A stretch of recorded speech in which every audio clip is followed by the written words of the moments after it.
Afinal de contas, o MEI, que presta serviço com frequência para determinada empresa, motorista de Uber, motorista de 99, motoboy, Rappi, iFood e etc.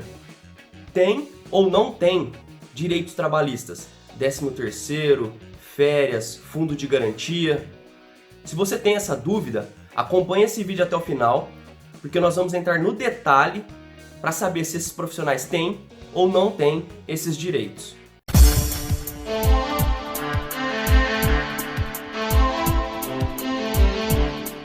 Sejam bem-vindos ao nosso canal Esquematizando o Juridiquês. Eu sou Estênio Furtado. O canal é nosso, tá? Então trate de deixando seu like aqui embaixo. Jovem, não é de hoje que a gente vê um zum, notícia em site, notícia na TV, dizendo que motorista de Uber tem direito a verbas trabalhistas, fundo de garantia, 13º e etc. Então nesse vídeo nós vamos detalhar tintim por tintim se isso é verdade, se isso é mentira, como que está isso na justiça e o que a gente precisa avaliar para saber se esses profissionais têm ou não têm o vínculo de emprego. Vocês notaram que nesse vídeo tem uma faixa aqui embaixo.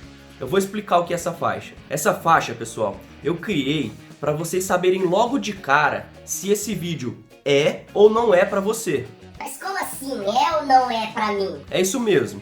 Vocês viram que nesse vídeo tem uma faixa azul aqui embaixo. Eu vou usar essa faixa azul quando eu for tratar de assunto misto. O que é um assunto misto?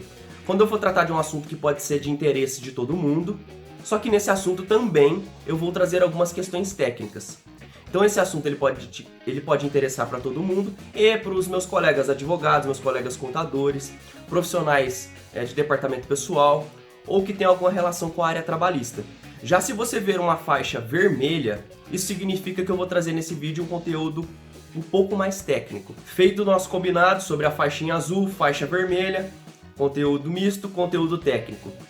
Vamos para o nosso tema. Para nós sabermos se uma pessoa tem ou não tem direitos trabalhistas, primeiro nós precisamos avaliar quais são os requisitos ou os pressupostos para que uma pessoa seja considerada funcionária de uma empresa. E esses requisitos são a continuidade ou não eventualidade, a subordinação, a onerosidade e a pessoalidade. Alguns doutrinadores ainda consideram a alteridade, que a gente não vai tratar nesse vídeo. E esses requisitos, eles estão previstos lá no artigo 2º e no artigo 3º da CLT.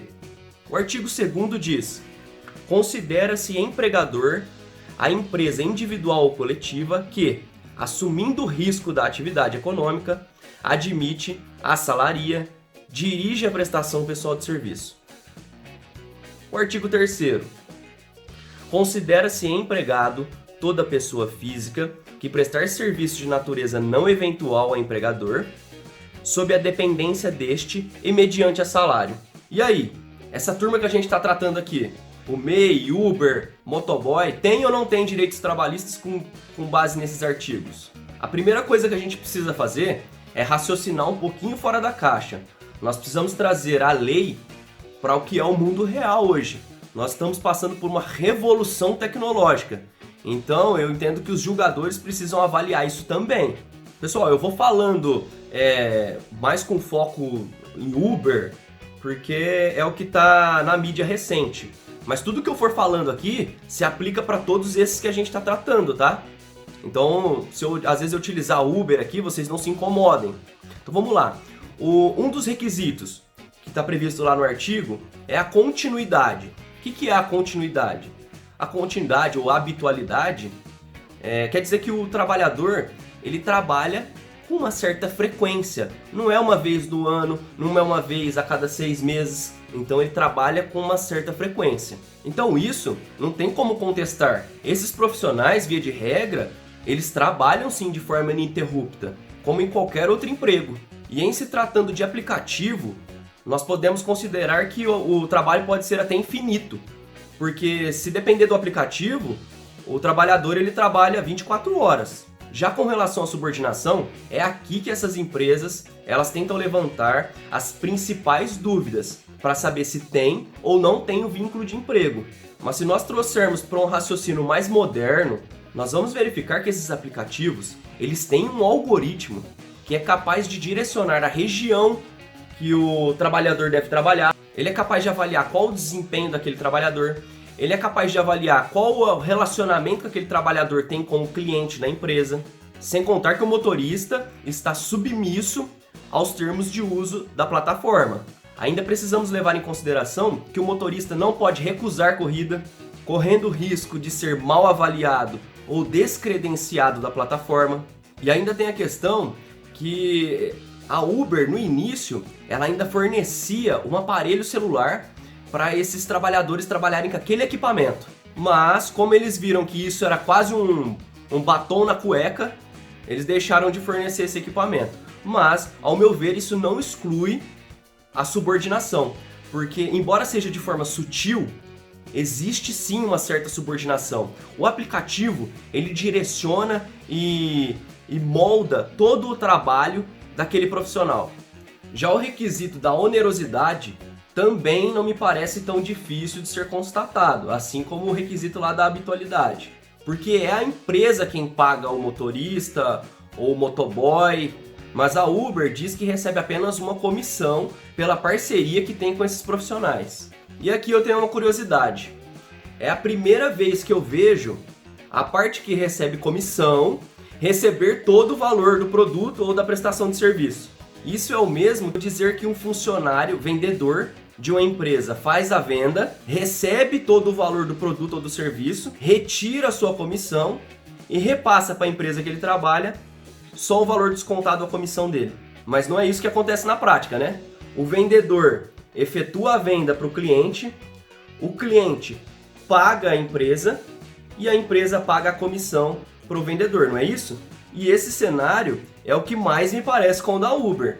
O motorista presta o serviço para o cliente paga a Uber e a Uber paga o motorista. Já com relação à pessoalidade, também me parece que não há grandes dificuldades, porque o motorista, quando ele assina o termo de uso da plataforma, ele já diz que aquele perfil não poderá ser utilizado por outra pessoa, ou seja, é pessoal o perfil.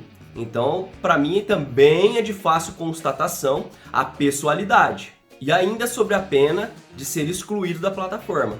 E ainda precisamos levar em consideração que é impossível que uma pessoa faça o uso da plataforma sem se cadastrar previamente. Então, de fato, é um cadastro pessoal e existe a pessoalidade daquele motorista na prestação daquele serviço. Agora, o argumento principal dessas empresas é que eles dizem que são uma empresa de tecnologia e não de transporte de passageiros. Eu, particularmente, discordo, pois no final das contas, a atividade fim dessas empresas é sim transportar passageiros. Se pararmos para analisar, quem gera receita para essas empresas são os passageiros e não os motoristas. E a Uber chegou a dizer inclusive que os motoristas não são essenciais para o seu negócio. Se nós não temos o carro autônomo, nós até vimos algumas notícias de testes de carro autônomo, mas nada que seja comercializado em grande escala. Vem cá, se o motorista não é essencial para a atividade da Uber, será que é possível uma pessoa utilizar o aplicativo da Uber, montar no seu próprio celular e ir embora? A Uber ainda diz que os motoristas é quem contratam ela, e não ela quem contrata os motoristas. Agora o estranho é que a Uber faz sim um filtro para saber se aquela pessoa preenche ou não os requisitos para ser um motorista. Agora, isso me parece muito com uma entrevista de emprego. Eu procuro a empresa, levo o meu currículo, a empresa avalia se eu tenho condições ou não de ocupar aquele cargo e me contrata ou não me contrata. Qual é a diferença com a Uber? Não é o fato de o trabalhador procurar a empresa para ocupar determinado cargo é que exclui a responsabilidade da empresa com as verbas trabalhistas. Então nós vimos os requisitos da continuidade ou habitualidade, da subordinação, da onerosidade e da pessoalidade. Com base nesses requisitos, é verdade sim que existem várias condenações em várias cidades que determina que a Uber pague as verbas trabalhistas para esses motoristas.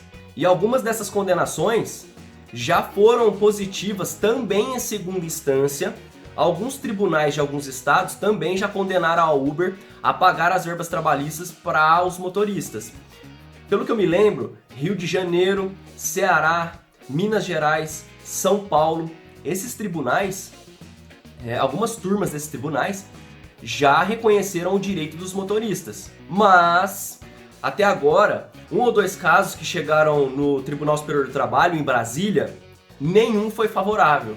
Eu, sinceramente, discordo dos nobres julgadores do Tribunal Superior do Trabalho, porque essa discussão não é mérito só do Brasil. Esse tema está sendo objeto de discussão em várias outras partes do mundo.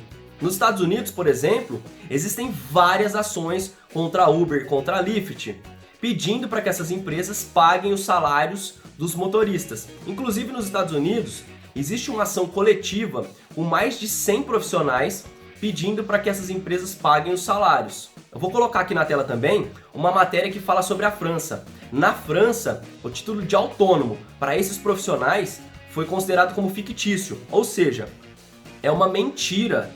Então, pessoal, isso daqui não é nenhum estímulo a ninguém a procurar o judiciário. Isso aqui é para a gente fazer uma reflexão de como o tema está sendo tratado no Brasil e como está sendo tratado mundo afora. E é importante destacar que existe sim um risco quando se move uma ação. Existe o risco da sucumbência, ou seja, você pode ser condenado a pagar o advogado da parte contrária se você perder o seu processo. Mas isso não deve ser um fator que desencoraje a ninguém buscar os seus direitos trabalhistas. Eu vou deixar aqui na descrição do vídeo alguns números de processos que já foram favoráveis aos motoristas. Então eu espero que vocês tenham gostado dessa reflexão e se inscrevam aqui no canal. Até mais!